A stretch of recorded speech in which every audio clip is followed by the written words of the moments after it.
It's almost 3 times less cost. I'm just trying to get the 350 back. You see, guys? That is so fast. Everything on this shelf is essentially trash. Just saying, being sued won't be so funny. Don't sue us. Sale? Sale?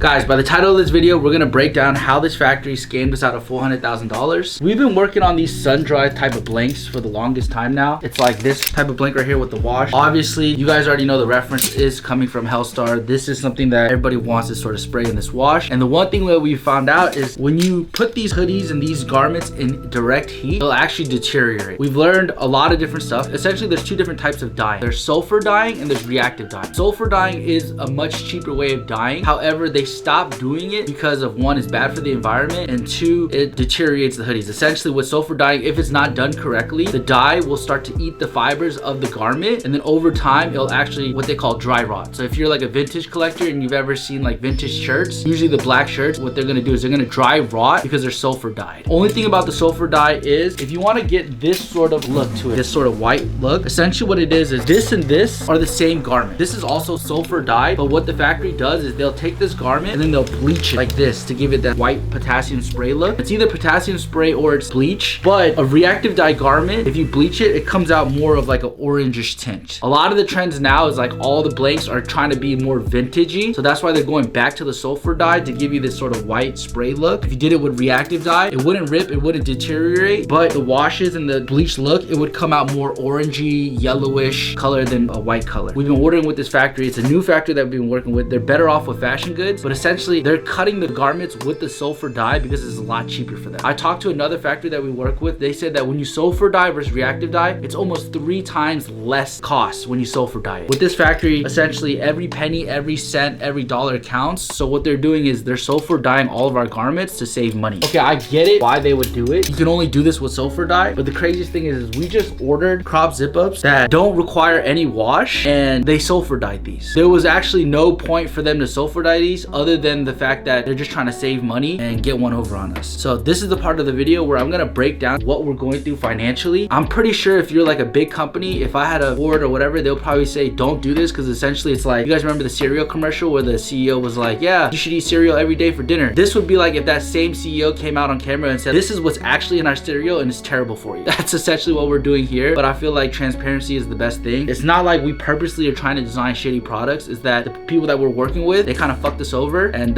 we're just gonna try to roll with the punches and move along. Is that right, Joseph? That is right. What are your thoughts on it? We didn't know that the sulfur dye was going to do this. We didn't even know that they were using sulfur dye, but everything's a learning lesson. Now I'm gonna break down some of the numbers for you guys. Essentially with the sulfur dye, it's only done with black garments. We tested out the other garments and they seem to be okay. Here's the other craziest thing is that we actually bought this. I don't know, don't tell them where this is from, but this is an expensive blank, Joseph? Yeah, $40.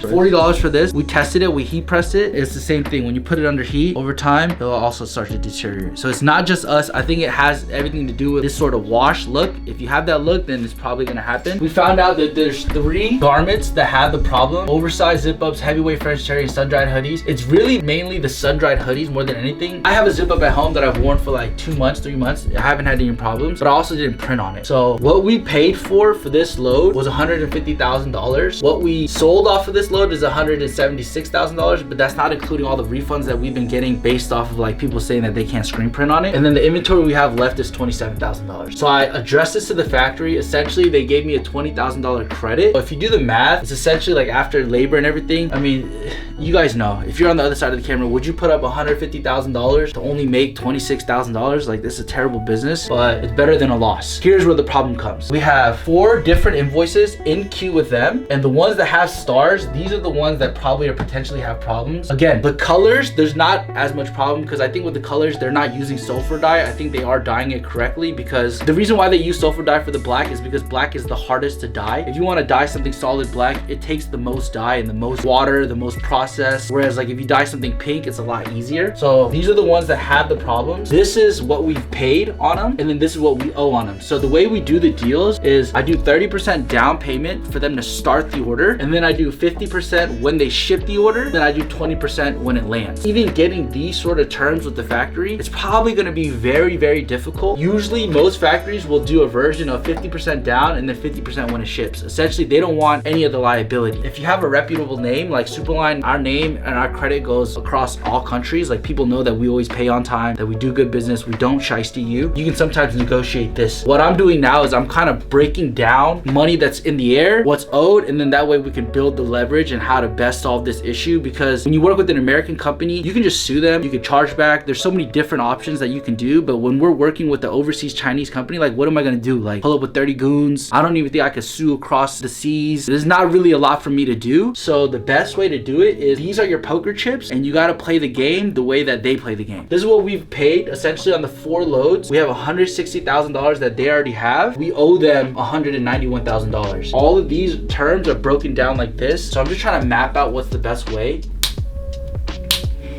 I always like to think of things from the worst case scenario. I don't know. Also, when you're in business disputes like this, you're talking about large sums of money. This is $350,000. That's essentially a Maybach, a nice condo. You don't want to get emotional. When this news first came about, I was like freaking out. I was telling the factory, like, you have no empathy for me. Like, you're fucking me over. You're fucking over all of my customers. But the more I come with that sort of rhetoric, he still has $160,000. So he can just ship out nothing and just say, fuck you, and just dip off. So whenever you're dealing with these types of issues, whether, I'm probably sure like $150,000, it's unrelatable. But even if you just take out the zero and you just do $3,500 or even $350, at the end of the day, like even when I was selling weed and somebody skipped me for an ounce that cost $350, I still have the same feeling that I have now. But I've been doing this for so many years. The one advice I have to you is try not to get emotional about it. I know in the midst of it, it's so easy to like feel sick, but like you kind of gotta get numb to the shit and just look at it for what it is. You guys always gotta think about everything from the worst case scenario. I'm just trying to get the $350 back so we don't take a loss. But I don't know, this is the shit that we go through day to day. I don't know, I just feel like we should be transparent and you guys can see along the way how we're gonna deal with this and what we're gonna do. With the dry rotting, the longer the acidity sits, the faster it'll wither away. If you get the merchandise and you wash it right away, I think it's good. I mean, I had the black zip up, I washed it like 30 times, 40 times, hasn't had any problems. Andy's been wear testing it, he hasn't had any problems. I have the olive one that I just washed and wore the whole weekend. I didn't have any problems. As long as you're not printing on it, it's fine. The only problem is that all of our customers are using these as blanks to print for their clothing brand. So what are we gonna do with $350,000 worth of material and products? I don't know, but we'll figure it out. My energy level is not the best, but guess what? I ain't got no option. So we're gonna keep shit pushing. Today, I'm gonna do an April Fool's drop. I always tell you guys, just steal all the good shit, right? So when I was coming up, there was a brand, God is Dope, and he first ran this play. Essentially what he did is he made this meme that like the business was closing down and the discount code was April Fool's. I'm currently working on an email right now where it's everything must go, we're closing down. We do this every year and people literally come up and they're like, oh my God, I can't believe you guys are closing down. And then we just make the discount code April Fool's. You know, marketing 101. That's probably why you guys watch this. But let's do a fit check. We got Rachel. This is Moissanite. What do I say about Moissanite? What do you say about Moissanite? Is that Moissanite chain or is that a real chain? I don't know, Eric. Andy, write her up. The fifth. We got Josh. You cut these actually, you feel me? This look like you just woke up out of bed. You just trying to make it to work on time fit. Something like that. I just ain't really care today. It was hot. Red Bull in hand and everything. Red Bull, you feel me? I'm a little tired, man. I've been waiting this whole week for this. I've been waiting. He got brand new Forces. But no, let me talk about new 128. 128 for Forces now. Nike, you gotta do better. He got jeggings on. What kind of jeggings are they? Got them with Miri jeggings, man. You already know. Jeggings. Suck the tag on, you already know. Designer shirt. Designer. Had to go Superline on them. We got the shades and everything. Our model Jay, what you got on today, Jay? You made this? White tee, yeah, I made these pants. They look like my Forces before I made them, but yeah, I'm like. Yeezy hoodie, the real one. Art he was paying. Still live on the site. We had a smalls and mediums though. Eat me, custom jorts, trim on the back, custom Forces. Not the busted ones today. What happened? You got a wholesale order? Yeah, I got a wholesale order. Bro ordered like 30, something like that. Bought like the rest of the smalls and mediums. What is a wholesale order? Like who bought it?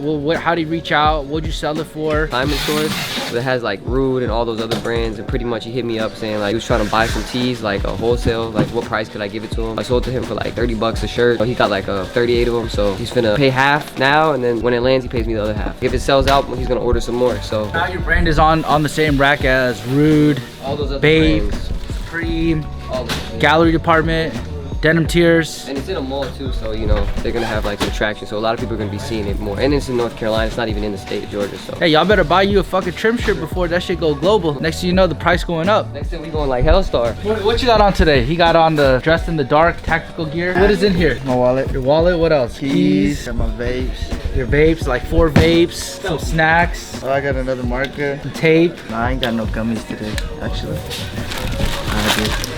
This man got everything. Guys, even in the midst of a $300,000 loss, gotta keep spirits high. You gotta keep it pushing. At the end of the day, all of these guys here depend on me to keep going. It's not about how I feel emotionally or internally. It's more so about what I gotta do. I just gotta wake up, nut the fuck up, and keep it pushing. That's life, bro. Vic, you remember the April Fool's shit that we used to do? Yo, I'm not gonna lie, before I started working here, they got me with that shit. I had just found out about this place, and then we had got the text message like, yo, we closing down. Me and Jay was like, bro, how? Like, what are we about to do? They closed. Like, he was like, what? Who's that ass type sad? I ain't gonna lie. So we're gonna do that, run that back.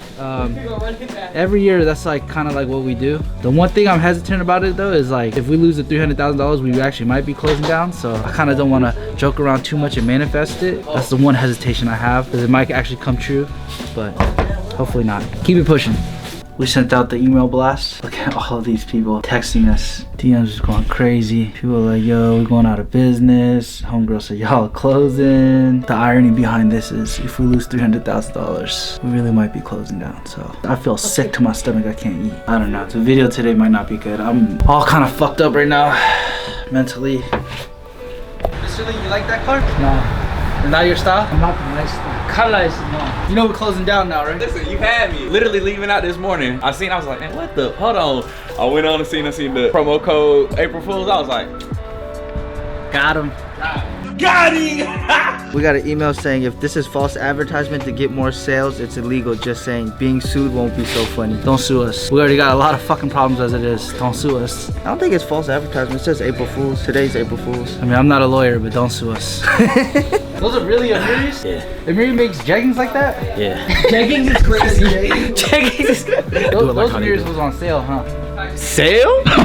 Sale? No clearance rag, man. We bought it full price. Clearance Jacket is tough though. No sale. Jacket's tough. crazy. Stop playing with my boy, man. This is Vivek. Yo. He has the best job here at Superline. If everybody wants to take his job, I'm taking applications. He's getting paid way too much money, but he is a unit. He does work hard. So he handles digital, director of digital. He's the only corporate guy that works here that has an actual college degree.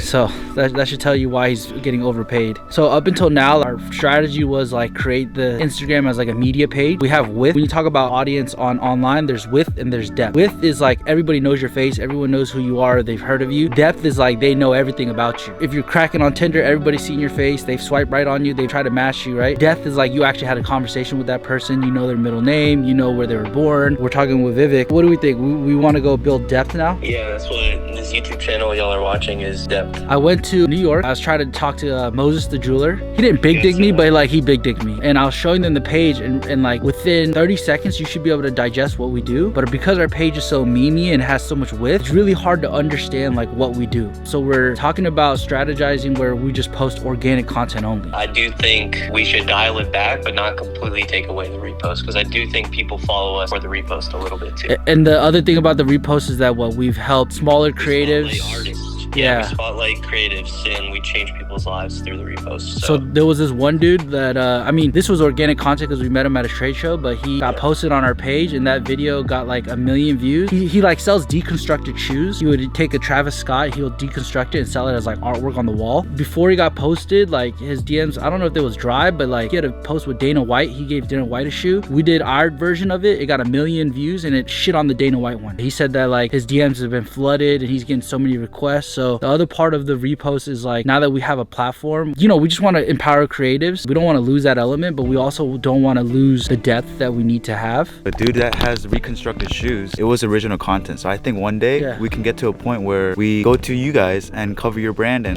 just collaborate like that, where you guys come into the store, we can have that face-to-face conversation and then your brand can go. You never know. Bring your products to Superline. Bring your products to Superline. I think with the repost, I think what it has to be is if we do reposts, we have to commentate it on on some way. Whether it's me, it's you, it's Josh, like somebody has to commentate on it. And it doesn't always have to be insightful. It could just be dumb shit, you know? Yeah, it could just be our face there. It could just be like our face or our reaction to it, right? That's kind of like what Twitch streamers, when they react to videos, that's kind of like repurposing a repost, right? I saw one where like Phantom reacts to Duke Dennis buying a $200,000 chain. It's like he wasn't there buying the chain with Duke Dennis, but like It's like remix culture. yeah, it's like a remix culture. Yeah. The hoodie pants guy, not even 500 followers. He had like 150 followers. Or And how many does he have now? He has a couple thousand. He might have 10K. I don't crazy. know, but a bunch of pages posted his shit after that. I think it's just about dialing it back and doubling down on the original content just so we build depth. It's good to have 1 million followers, but like what is the point? I'd rather have 300,000 followers that like fucking know you, know your first name, your last name, will support every drop. These are some of the things that go day to day. Anything else you want to say to the vlog? Like, comment, subscribe, please. Like, comment, subscribe, yeah. This is the problem that we've had with these hoodies. I'm about to show you guys, right? So if you just wash it and wear it, you see guys? That's like with no heat. So how you doing? So we're about to show you what's gonna happen. Oh, when you start. Yeah. So it's at 300 right now.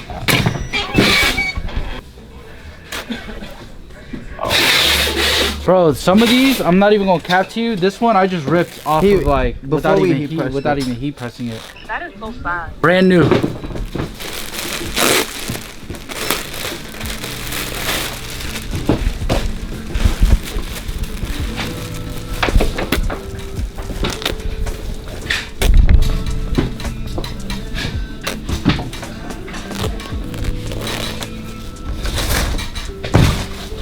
Everything on this shelf is essentially trash. There's 100, 200, 300, 400, 500, 600, 7, 8, 9, 10. It's the shit that they don't show you on camera. You have ups, you got downs. Not every day is gonna be up and some days it's gonna be down. You gotta push through. This is shit that won't get views. This is shit that probably doesn't resonate, but is a part of it. If you didn't have problems like this, if you didn't have issues like this, if you didn't have a struggle, then there would be no reward. There wouldn't be a win. You gotta risk something. It's a game. So sometimes you're gonna win, sometimes you're gonna lose. Right now it's like we don't know if we're gonna lose or if we're gonna keep it pushing. I don't know. But it's one of those things where it's like, it's not in my control. So I can only be honest, reputable, transparent, do what I think is right. But at the end of the day, that's the game of business, bro. There's risk. Sometimes you're on the good side of risk and sometimes you're on the bad side of risk. You can always learn, keep it pushing, grow. Probably not the best now, but it'll get better.